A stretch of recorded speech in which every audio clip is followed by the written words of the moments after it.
In 2014, a video game studio was established by the name of Phoenix Labs. It was headed up by Jesse Houston, Sean Bender, and Robert May, three former Riot Games employees setting out for greener pastures because I can only imagine that creating a game like League of Legends must be a pretty taxing experience. This studio would go on to produce Dauntless, a game that takes heavy inspiration from Monster Hunter but runs its own race with a more cartoony art style and MMO mechanics. And another game that I admittedly don't know a whole lot about, known as Fae Farm, which is a classic farming sim cozy game with fantasy elements. Whilst not being quite as good, Dauntless offers a competitor to Monster Hunter in a free-to-play market.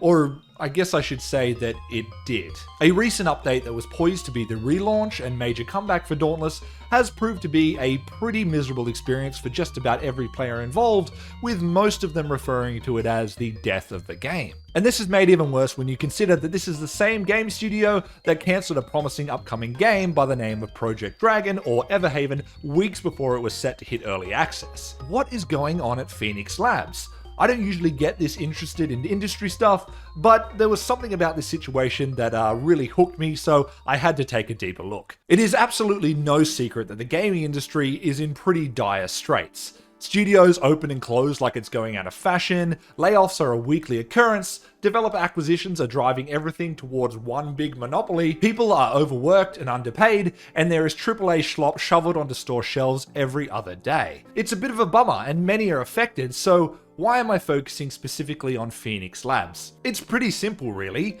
I like Dauntless. I think the competition for Monster Hunter is a good thing, even when it doesn't quite hit the same level of popularity. I also loved what I saw for Project Dragon, and I, along with just about everyone else online, am just baffled that a game that shows so much promise was destroyed when it was so close to being released. Let's get a little bit of background on Dauntless first. It was revealed during the Game Awards in 2016 with a trailer showing off some good old-fashioned four-person monster hunting. No gameplay just yet, but we got a good feel for what to expect with 4 different characters wielding 4 different weapons, wearing 4 different sets of armor, facing down some shadowy owl-like creature. It got the point across and it grabbed people's attention. It was a co-op monster-slaying MMO drawing heavy inspiration from the likes of Monster Hunter, Dark Souls, and World of Warcraft, with a cartoony art style to ensure it had longevity and would age well. A pretty solid foundation, I think. Dauntless would go on to launch its alpha in 2017, followed by its beta in 2018, and its full release in September of 2019. A release schedule that you may notice overlaps pretty heavily with Monster Hunter World, the most popular Monster Hunter game of all time. This no doubt had some negative impact on Dauntless's numbers, but Phoenix Labs, being made up of a lot of Monster Hunter fans themselves, persisted and they enjoyed some solid success, with millions of unique players trying the game out. It would go on to receive somewhat regular updates for about 3 years, adding new weapons and monsters as it went, before basically going unchanged beyond seasonal events until Dauntless Awakening launched in December of 2024. So where exactly does the controversy lie? Monetization in gaming is a pretty sore point for a lot of players. We're at a point where every system feels like a way to extract more money from us, with some of the worst offenders even putting those microtransactions on games that already cost like $100 to buy in the first place. Dauntless, however, is a free-to-play game, and like most other free-to-play games, it needs a way to remain profitable so that the devs can continue to produce content. In its original state, Dauntless was set to launch with loot boxes. However, after feedback, these were removed, with Jesse Houston stating at the time that they wanted players to be able to achieve rare weapons and equipment through skill and not through having a deep wallet.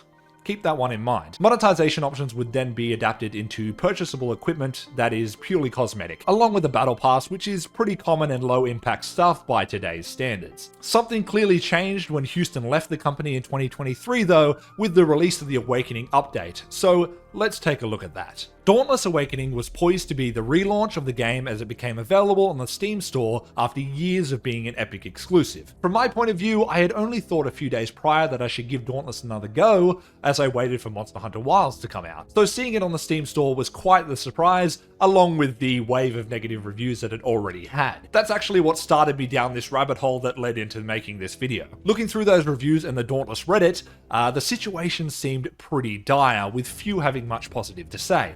Still, I thought to myself I might as well give the game a few hours to see what all the fuss was about. It had been a while since I'd touched Dauntless, and yet as I loaded in, I noticed straight away that the weapon on my character's back was absolutely not my weapon of choice, and I was about to find out why. The game forces you to do this tutorial that just has a lot of issues and makes for a pretty bad first impression. It talks to you and treats you as a first-time player, something that even I found pretty demeaning, and I've probably got like 30 hours total in the game, so I imagine that was pretty off-putting for those that have put thousands of hours in. It talks about Ramsgate, which is the main hub, like you don't know what that is, despite the fact that you load into it at the start before you even touch the tutorial. And it turns around and it asks you to do these attacks with the left trigger, well, left trigger on the controller, I don't know what the button is on keyboard, which you can't actually do because it hasn't taught you about weapon changing yet and told you how to equip another weapon. So the left trigger doesn't do anything. Anyway, the rework to the weapons seems to be the biggest gripe for people, and I can absolutely see why. They essentially completely removed weapon crafting entirely, deleted any weapons you previously had, and gave you one of each weapon type. Deleted weapon crafting. In a game all about slaying monsters and getting their materials and making equipment out of their materials.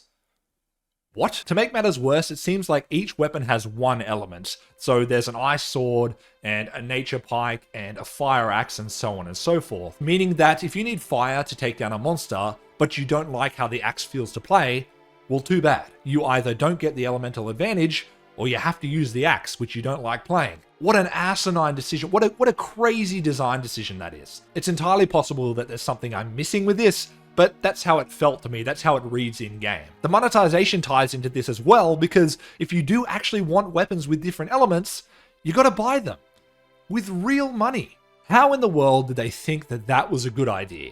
Well, I know how, but we'll get to that later in the video. The monetization sucks. They added loot boxes back to the game, they made it pay to win because you can buy weapons, as in actual weapons and not just cosmetic transmogs, and you can buy the weapon upgrading material, and also you can pay to skip some of the quests. What are they doing? God, it's just so upsetting, even for me, and I'm not that invested in the game. Other things also suck. The new decoration style mechanic results in them breaking if you remove them. All the armor has the same defense when you first make it, no matter what monster it's from. Weapons upgrade with use, meaning that to try a new weapon, you need to go back and grind out the beginner monsters or pay for them to be upgraded. The quest progression system also doesn't seem to be any clearer than the last time I played, despite the fact that that was supposed to be one of the core reasons for overhauling everything in the first place. Everyone has to start again, whether you've spent 30 hours or 3,000 hours, completely robbing players of any agency whatsoever to explore all this new content on their own. The moment-to-moment gameplay when you're out and about fighting things is still the same though, feels the same to me at least, if not a bit buggier, which I think comes with a engine change of some kind, so I didn't mind the actual playing of the game, but all the other little bits and pieces really left a pretty rotten taste in my mouth. It also doesn't help that the team just seems to have their head in the sand, ignoring the storm and either trying to ride it out, or accepting that the game is done and letting it breathe its last whilst trying to just get every little bit of money that they can before it goes offline. They've said things like the paid weapons will eventually be available to everyone in time, but like, it's too little too late at that point. To that point, and not to continue to just compare Dauntless to Monster Hunter over and over again, but like, we've seen what happens to these style of games when the developers listen to feedback and implement what the players are saying.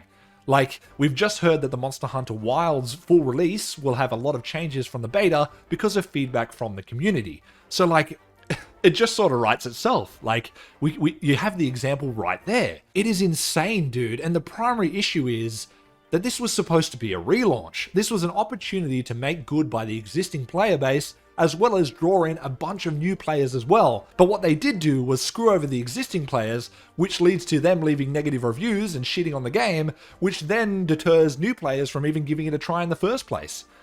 It's such a shame, dude. And then there's Project Dragon, and I would say don't get me started on Project Dragon, but I'm here making a video about it, so I'm going to get started on Project Dragon. Officially called Everhaven, this was set to be a grid-based crafting game drawing inspirations from a range of cozy titles, as well as Minecraft and Breath of the Wild, and it looked gorgeous. A few months after cancellation, all of the assets were released by the artists that made them, primarily Nicholas Cole, who were also fired as part of a round of layoffs that happened in May of this year. We got to see something that could have been a peek behind the curtain with a range of clever characters and mounts and creatures and environments. Hell, a playable demo exists.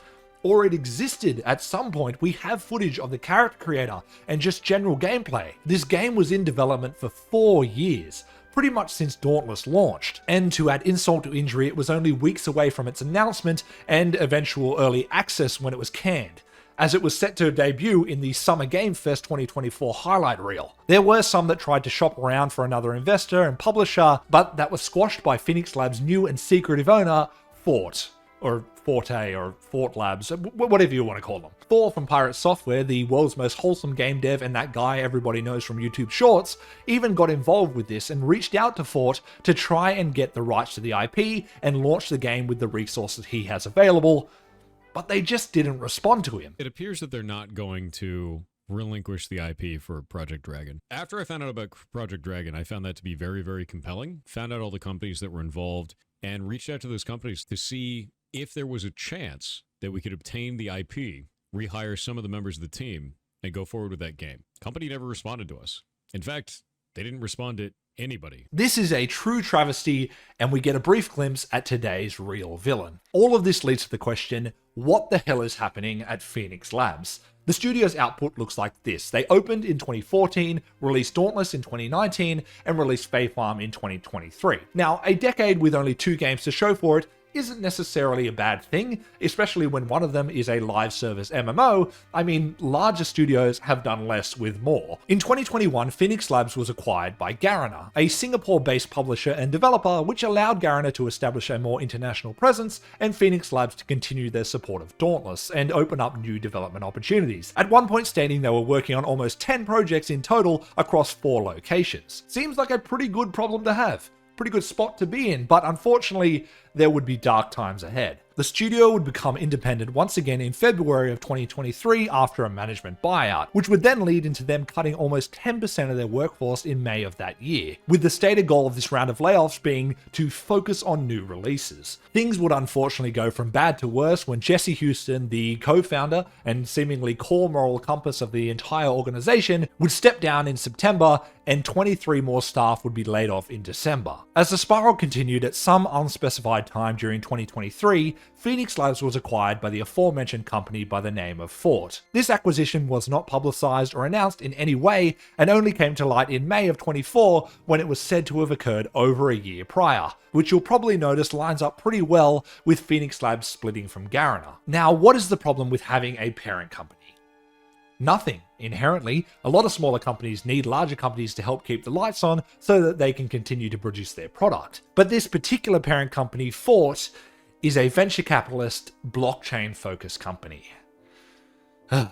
Cryptocurrency strikes again. Following the acquisition, we got all of the previously mentioned layoffs, then more than 100 staff were laid off in May of 2024, all of the studio's in-development projects were cancelled, one of which was Project Dragon / Everhaven, and then we got a massive relaunch of Dauntless that is completely counter to the original game's vision, crushing equipment crafting, which is a core part of this style of game, implementing toxic monetization, and just all in all making for a miserable player experience. And I don't think all of this is a coincidence. And so there's not a whole lot left to say really. This is but one example of a hyper-capitalist, profit-maximizing company tearing apart a game studio at the seams, trying to nickel and dime their players for every cent they're worth, and decimating consumer confidence in their product while they do it. It's pretty rampant right now throughout the industry, but to me, this one stings in particular.